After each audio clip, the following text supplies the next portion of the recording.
বাংলা প্রথম পত্রে কয়েকটা টেকনিক অবলম্বন করলে প্রত্যেকেই 81 নম্বর পাবা, মানে 80+ নাম্বার পাবা। তো 80 নাম্বার পাওয়ার জন্য আমাদের কিভাবে পড়াশোনা করতে হবে, কোন স্ট্র্যাটেজিতে ভাবতে হবে, আমরা আজকের ভিডিওতে সেই জিনিসগুলো দেখা ট্রাই করব। তো প্রথমে দেখো, আমরা যদি এমসিকিউ অংশ থেকে 25 নম্বর ন্যূনতম তুলতে পারি এবং লিখিত অংশ থেকে আমরা 56 নম্বর তুলতে পারি, 27টা 56, তাহলে আমাদের 81 নম্বর হবে।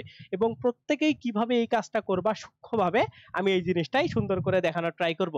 তো দেখো, আমরা আসলে ভুলটা কোথায় করি, আমাদের মার্ক বা আমাদের প্রশ্ন কেন কমন আসে না বাংলা প্রথম পত্রে, আমাদের কি ঝামেলাটা হয়।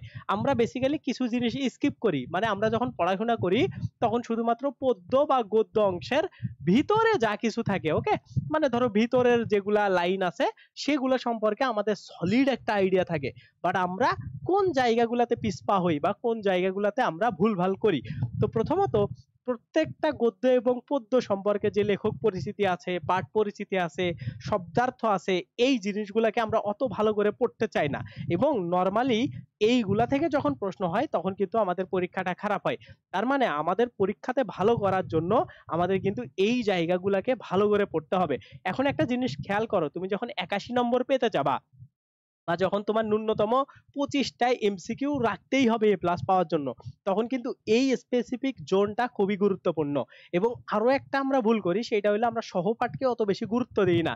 কিন্তু আমরা যদি দেখি প্রতি বছরই 5 বা 4টা প্রশ্ন বা অনেক সময় 6টা প্রশ্ন সহপাঠ থেকে হয়ে যাইতে পারে বা হয়, ন্যূনতম 3 4 5 6 এমন প্রশ্ন কিন্তু হয়। সো এই জন্য আমাদের সহপাঠটাকেও খুবই ভালো করে পড়তে হবে। তার মানে কেউ যদি এইচএসসি পরীক্ষাতে ন্যূনতম 81 নম্বর বা ধরো 81 মার্ক তুমি যদি পেতে চাও, তাইলে কিন্তু তোমার এই জায়গাগুলা ধরে ধরে আগাইতে হবে। এখন কিভাবে এগুলা তোমার এইচএসসি পরীক্ষাতে কাজে আসবে বা কোন জায়গাগুলা পড়লে স্পেসিফিক তুমি কমন পাবে এবং কিভাবে পড়বা, দেখো আমি যদি লিস্ট করি 1 নম্বরে, যে তুমি নরমালি গদ্য বা পদ্য এটা সুন্দর করে পড়লা, ওকে, পড়া হইলো। তারপরে তুমি এই গদ্য বা পদ্যের যে লেখক পরিচিতি আছে এইটা আসলে কিভাবে পড়বা। অনেকেরই এই জায়গাটাতে মেইন প্রবলেম থাকে যে লেখক পরিচিতি ভাইয়া খেয়াল থাকে না। এইটা থেকে অনেক সময় আমরা দেখি এইচএসসি তে একটা প্রশ্ন আসে, অনেক সময় আসে না। তাইলে আমি কি কাজটা করব বা আমি এটা কি পড়বো কিনা। দেখো, তুমি যদি লেখক পরিচিতিটা স্কিপ করো, এখন ধরো 1 মার্কের জন্য তুমি স্কিপ করতেছো, যে 1 মার্ক তোমার কিচ্ছু না। বাট তুমি যখন অ্যাডমিশন টেস্ট দিতে যাবা, দেখবা এই লেখক পরিচিতিগুলা থেকে মোটামুটি সব ভার্সিটিতে 1 2 মার্ক করে প্রশ্ন আসতেই থাকবে। তার মানে কখনো না কখনো গিয়ে এই জায়গাটা তোমার পড়তেই হবে। এই জন্য এখন কষ্ট করে পড়ে নিলে পরে আর তোমার কষ্ট কম হবে পড়তে, ওকে, বেশি কষ্ট হবে না। সো তোমরা অবশ্যই লেখক পরিচিতিটা পড়বা। এখন এই যে পাঠ পরিচিতিটা কিভাবে পড়তে হয়, পাঠ পরিচিতি এইটা আসলে কিভাবে পড়তে হয় বা এইটার কি কি জিনিস পড়তে হয় এটা আমাদের জানতে হবে। দেখো, পাঠ পরিচিতির বলা থাকে যে এটা কি উদ্দেশ্যে ব্যবহার করা হয়েছে, মূল উদ্দেশ্যটা কি, এটার মানে মেইন কথাগুলা কি বলা হয়েছে, তারপরে এটা কত মাত্রার, এই জিনিসগুলা কিন্তু পাঠ পরিচিতির মধ্যে থাকে। এবং এই জিনিসগুলা কিন্তু ট্রিকি কোশ্চেন করা সম্ভব এই জায়গাগুলা থেকে। এবং এমসিকিউ তে ভালো করতে হইলে এই ট্রিকি কোশ্চেন গুলা ধরতে হবে। এই ট্রিকি কোশ্চেন ধরতে পারলেই তোমার অন্যদের থেকে এমসিকিউ কারেক্ট হবে। দেখবা নর্মাল এই যে গদ্য পদ্য থেকে যে নর্মাল কোশ্চেন গুলা হবে, এগুলা সবাই অ্যান্সার করতে পারবে। বাট এই ট্রিকি কোশ্চেন গুলা দুই একটা অ্যান্সার যারা করতে পারবে না, তাদের মার্ক 80-র নিচে 2-1 মার্ক কমে যাবে। এই জন্য তোমাকে এই জায়গাগুলা ধরে আগাইতে হবে। তার মানে লেখক পরিচিতি, পাঠ পরিচিতি পড়লা। আরো একটা মেজর আমাদের মানে স্কিপ করা জিনিস আছে, সেটা হলো শব্দার্থ, ওকে। শব্দার্থ আমরা শব্দার্থ পড়তে চাই না, কারণ শব্দার্থ গুলা থেকে অত বেশি প্রশ্ন হয় না। দেখবা তোমরা অনেক কর প্রশ্ন শব্দার্থ থেকে পেয়ে যাইতে পারো। এমসিকিউ তো 2-1টা প্রশ্ন থাকতেই পারে বা থাকেও অনেক সময়। বিশেষ করে আমরা যখন এই যে সহপাঠ পড়ি, ওকে, সহপাঠের তোমাদের মধ্যে অনেকেই এই শব্দার্থগুলা ভালো করে পড়ো না, বাট সহপাঠের শব্দার্থ থেকে কিন্তু প্রশ্ন আসে। এই জন্য সহপাঠটাকে ভালো করে গুরুত্ব দিতে হবে। মানে তোমার নাটক এবং উপন্যাসের এই যে শব্দার্থ যেগুলো আছে এগুলো পড়তে হবে, পাশাপাশি গদ্য পদ্য তো তুমি পড়বাই।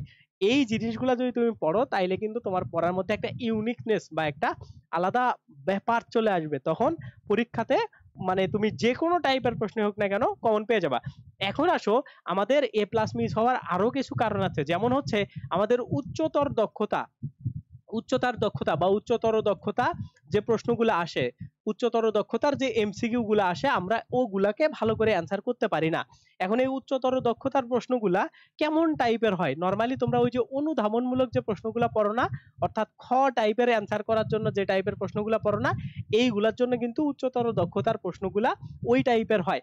এখন এই উচ্চতর দক্ষতার প্রশ্নগুলা পারার জন্য অ্যাকচুয়ালি কোন জোন থেকে প্রশ্ন হয়? তোমরা যদি প্রিভিয়াস ইয়ারের প্রশ্ন অ্যানালাইসিস করো, দেখবা যে তোমাদের যে কবিতাগুলা আছে, ওকে, সেই কবিতা থেকে ভাবার্থ প্রকাশক প্রশ্নগুলাই, ভাবার্থ প্রকাশক, মানে কবিতার ধরো এইরকম যে এমন আছে যে এই লাইনটা দ্বারা কি বোঝায়, এমন ভাবার্থ টাইপের প্রশ্নগুলা থেকেই কিন্তু উচ্চতর দক্ষতার প্রশ্নগুলা সৃষ্টি করা হয়।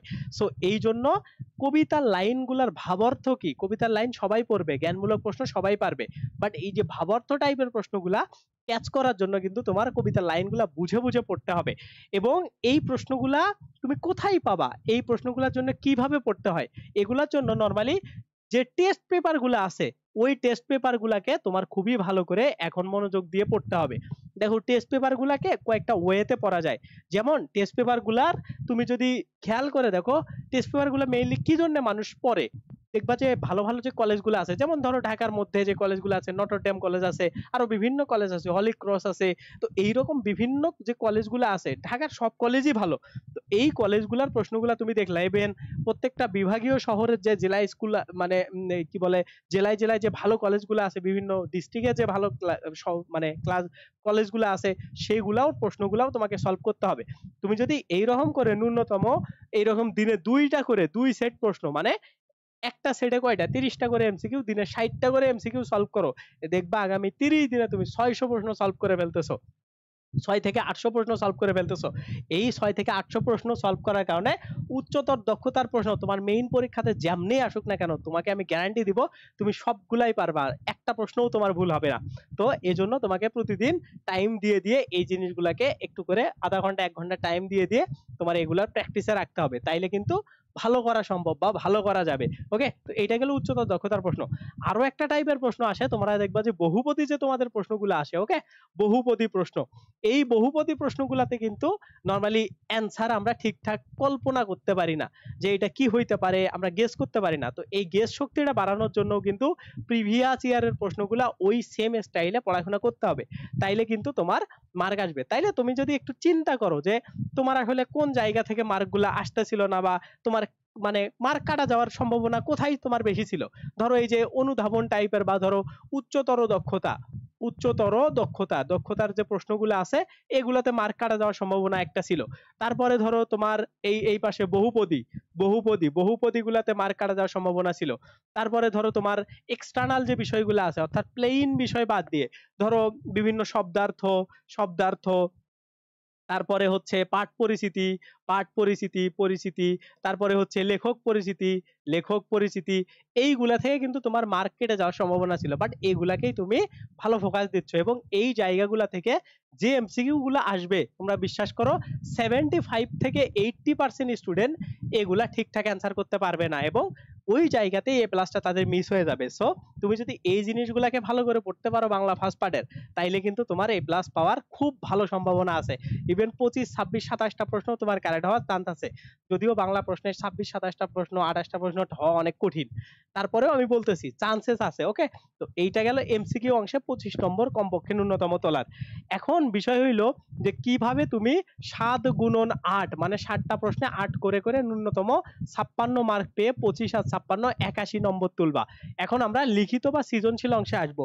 দেখো সৃজনশীল অংশের জন্য আমরা অনেক সময় স্কিপ করে যাই হচ্ছে আমাদের সহপাঠ অংশকে, মানে কি বলে, আমাদের নাটক এবং উপন্যাসকে কিন্তু স্কিপ করার কিছু নাই, সব থেকে সহজ প্রশ্নগুলা ওই জায়গা থেকেই তোমরা পাবা।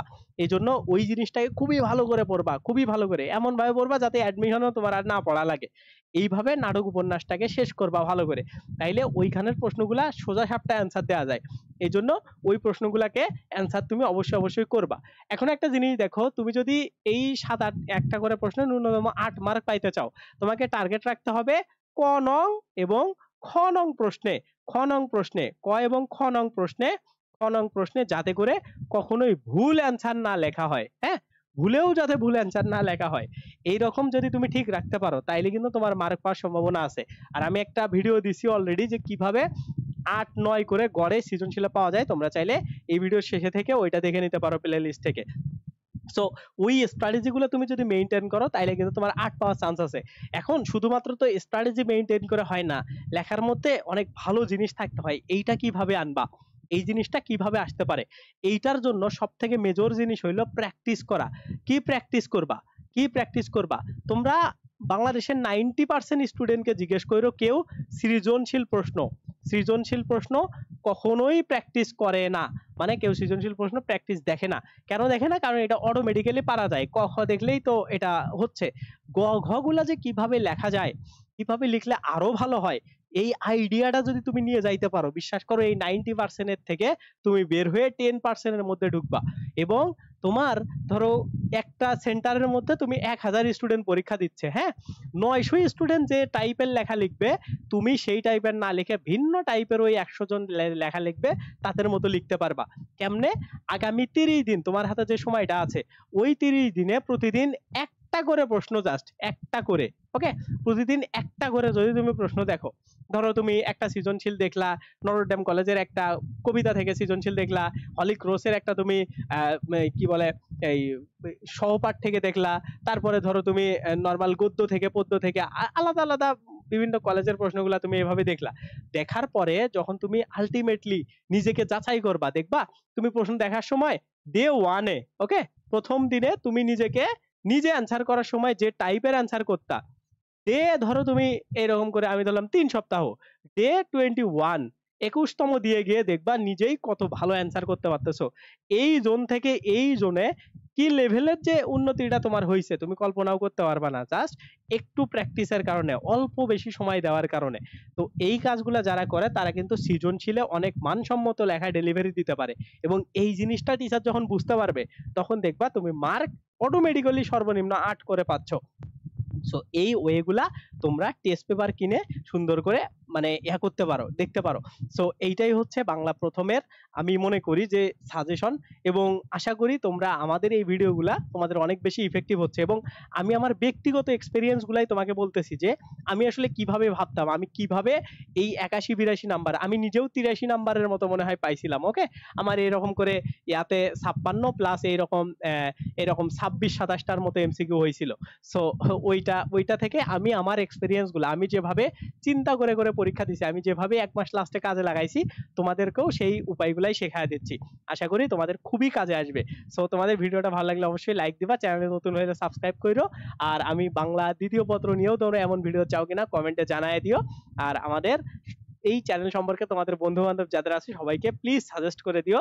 দেখা হবে আমাদের নেক্সট কোনো ভিডিওতে। আল্লাহ হাফেজ, টেক কেয়ার, বাই বাই।